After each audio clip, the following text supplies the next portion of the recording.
Alors pour l'exercice 24, on va faire quelque chose de très proche de ce qu'on a fait à l'exercice 23, sauf que le protocole est différent, on ne se base pas sur des matrices de parité, mais des matrices génératrices. Donc le secret dans ce cas-là du protocole de Véron, c'est deux vecteurs, M et E, donc M qui est sur K bits, E qui est sur N bits et 2 T. On a trois valeurs publiques, C, G et T, et tout le monde connaît ces valeurs-là, C, G et T, et le prouveur va prouver au vérifieur qu'il est le seul à connaître ce couple M et E qui satisfait MG XOR E égale C. Alors je dis XOR, je dis plus, ça revient au même. Donc on calcule des valeurs aléatoires comme dans le protocole précédent, on prend un vecteur U de K bits aléatoire, une permutation aléatoire, et on fait ces calculs-là. Donc là je ne reviendrai pas là-dessus, on l'a vu en cours, donc je vais passer directement à la correction et aux différentes questions. Première question, le coût de la communication entre P et V. Première étape, on va avoir ces trois bits là. Donc ça, c'est trois valeurs de hachés, c'est 3 fois 160 bits. On va se placer comme dans le cas précédent, où quand on veut envoyer une valeur aléatoire, que ce soit une permutation ou un vecteur aléatoire, on va plutôt envoyer une graine de 100 bits, et le vérifieur utilisera cette graine pour générer l'aléa nécessaire à ma permutation aléatoire et à mon vecteur U aléatoire. D'accord, on ne va pas envoyer à chaque fois l'intégralité de ma permutation et de mon vecteur aléatoire, on va juste envoyer une graine et puis le vérifieur va se débrouiller pour reconstruire les valeurs aléatoires. Donc, niveau du coût de la communication, première étape, 160 bits 3 fois. 2 bits pour B, c'est la même chose que pour Stern.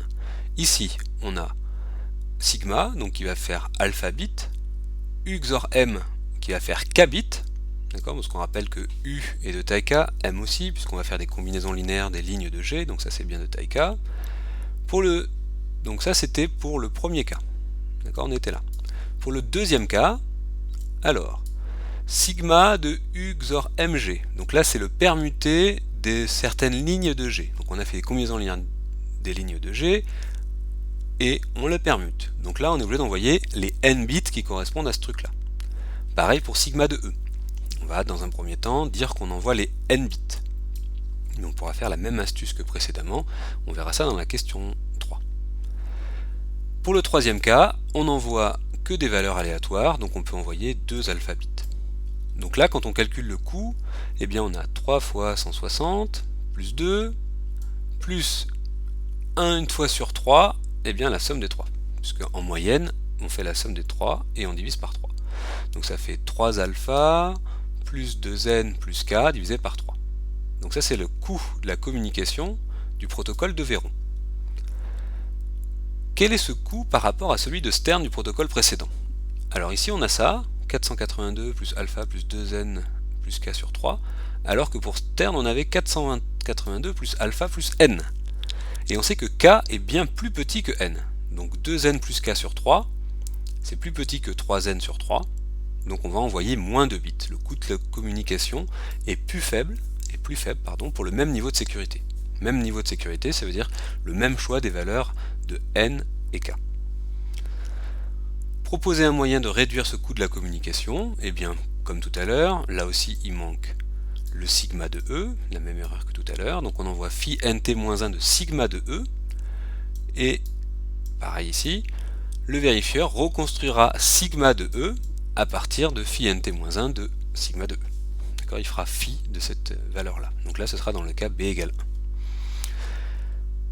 1. Maintenant, on va essayer de comprendre les trois stratégies différentes. Donc première stratégie, le tricheur il choisit U aléatoire, sigma aléatoire et un E' aléatoire mais de T. Donc s'il prend un E' aléatoire de T, ce E' ne peut pas vérifier que MG plus E' soit égal à C, puisque son E' est de T, mais comme il est aléatoire, il ne vérifie pas cette condition-là. Et il calcule ces trois valeurs-là. Donc la première, c'est la même que celle-ci. La deuxième, il est un petit peu astucieux, il envoie que le haché de sigma de UG, on va voir pourquoi c'est astucieux. Et dans le dernier cas, il envoie sigma de UG plus E'. Donc ça, c'est trois valeurs qu'il a choisies ici. Pour B égale 0, il divulgue sigma et U.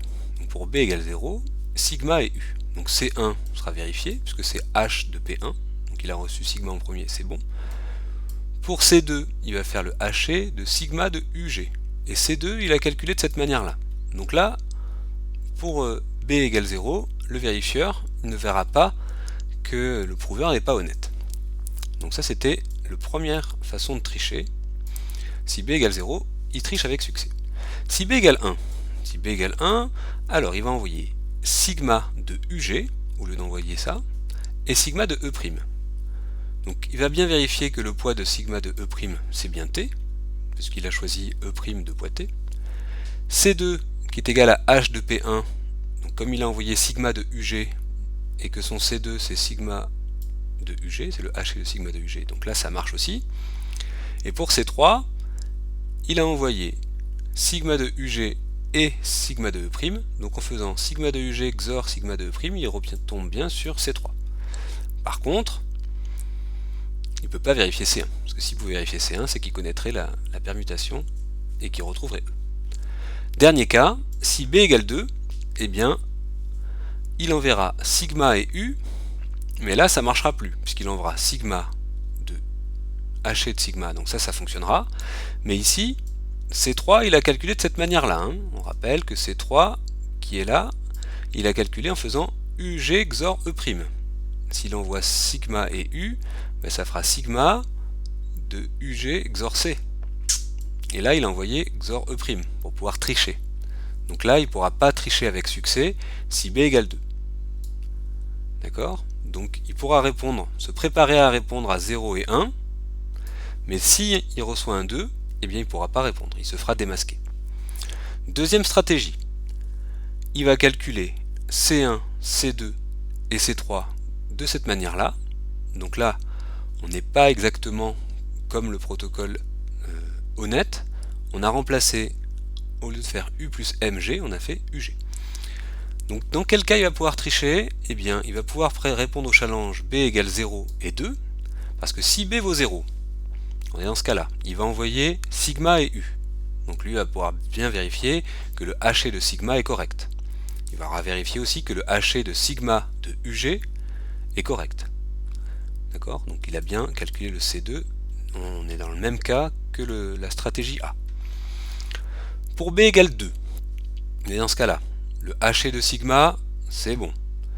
Le haché de sigma UG plus C, c'est bon, parce qu'il a calculé C3 de cette manière-là maintenant. Par contre, quand B égale 1, il va envoyer quoi? Il va envoyer sigma de n'importe quoi, puisqu'il ne connaît pas M. Donc U plus MG, là il va être embêté, il ne va pas pouvoir envoyer quoi que ce soit. Et sigma de E, il n'a pas de E, alors il pourrait envoyer un sigma de E' quelconque, mais du coup ça ne vérifierait pas les conditions. Donc pour le cas B égale 1, bien son protocole échouera. La vérification ne pourra pas se faire.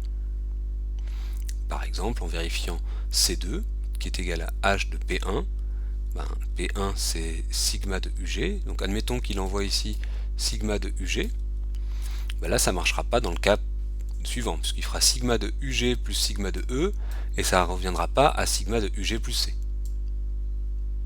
Donc quoi qu'il envoie, eh bien il ne pourra pas tromper le vérifieur dans le cas où B égale à 1, avec cette stratégie-là. Dernière stratégie, il peut se préparer à répondre aux challenges 1 et 2. Alors comment il fait pour se préparer à répondre à ces challenges-là? Il va prendre U aléatoire, sigma aléatoire, un E' aléatoire 2, poids T, et là il va calculer ces trois commitments de manière un peu différente. C1, c'est toujours pareil. Pour C2, il va faire sigma de UG XOR C XOR E'.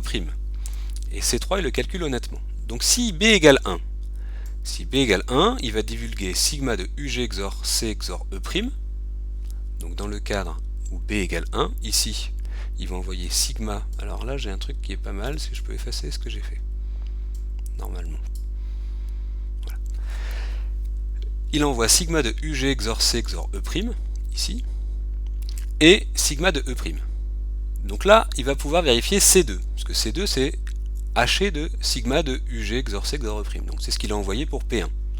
Ça marchera aussi pour P2, parce que s'il fait ce truc-là qu'il a envoyé, XOR sigma de E' qu'il a envoyé, les sigma de E' s'en vont, et il ne me reste plus que sigma de UG XOR C.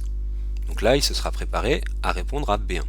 Et le poids de sigma de E', il est aussi T. Donc là, il a réussi à tromper le vérifieur.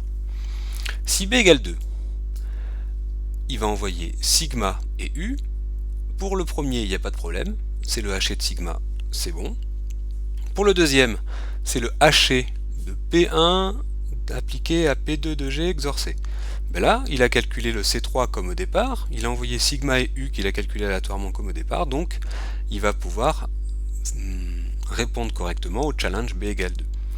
Par contre, si b égale 0, il peut envoyer sigma, et là, il peut envoyer quelque chose de quelconque. Le haché de sigma, ça marchera toujours, mais ici, il faut que C2, ça soit égal au haché de sigma de UG XOR C XOR E'. Donc UG XOR C XOR E', C c'est MG plus E, bah là ça nous donne rien qui vaille. On peut pas, quand on connaît pas ni M ni E, on ne peut pas du tout envoyer quelque chose qui fera matcher celui-là avec celui-là. Donc là, il se fera démasquer. Si B égale 0, eh bien le prouveur ne pourra pas tricher. Le prouveur malhonnête. On rappelle qu'un prouveur honnête pourra tricher, lui, un prouveur honnête pourra répondre au challenge à chaque fois. Mais un prouveur malhonnête ne pourra réussir que à se préparer à 2 des 3 challenges. On ne vous demande pas de connaître par cœur tout ça. Ce que je peux vous demander, c'est à partir du schéma de Véron et une méthode de triche, de me dire dans quel cas cette triche se réalise avec succès. Par exemple, dans le QCM, je vous mets le schéma de Véron, je vous mets la stratégie B, et c'est à vous de savoir si avec cette stratégie B, on va pouvoir répondre au challenge 0, 2, ou 1, ou 0, ou 3. Voilà. Donc ça, c'est important d'avoir bien compris en tout cas l'esprit du tricheur. Il se prépare à répondre à des challenges en modifiant malicieusement les commitments, les engagements qu'il a au départ. Bon, maintenant un petit dernier exemple pour voir une application concrète de ces stratégies de triche. On suppose que le générateur de pseudo-aléas utilisé par le vérifieur, donc lui le vérifieur il utilise un générateur de pseudo-aléas juste ici, il prend des nombres au hasard 0, 1, 2. On suppose que son générateur il soit biaisé, donc il ne tire pas aléatoirement des nombres 0, 1, 2, mais que pour tous les indices de tirage divisibles par 3, donc le 3e, le 6e, le 9e, le 12e, etc., le générateur donnera toujours 2. Et dans tous les autres cas, il ne donnera pas 2. Il donnera 0 ou 1, mais jamais 2. 2 uniquement pour les tirages divisibles par 3, donc le 3e, le 6e, etc. Alors maintenant, on doit montrer comment un prouveur malicieux, donc qui ne connaît pas le secret, comment un prouveur malicieux peut se faire passer pour un véritable prouveur honnête. Alors, comment il peut faire? Eh bien, le prouveur malicieux peut suivre la stratégie B ou C pour les tirages dont les indices sont divisibles par 3, puisqu'il doit répondre au challenge 2. Donc ici, si B égale 2, il trichera correctement, et ici aussi, si B égale 2, il trichera correctement. Donc il peut se dire, je ferai la stratégie B, tous les tirages 3, 6, 9, 12, donc comme ça je sais que je pourrai répondre à B égale 2, puisque je suis sûr que ce ne sera pas 0 ou 1 ce tirage-là. Par contre, pour les autres tirages, je sais qu'il y aura 0 ou 1. Je ne sais pas lequel des deux, mais en tout cas il n'y aura pas 2. Donc à ce moment-là, j'utilise la stratégie A. La stratégie A, elle me permet de répondre avec succès si c'est 0 ou c'est 1.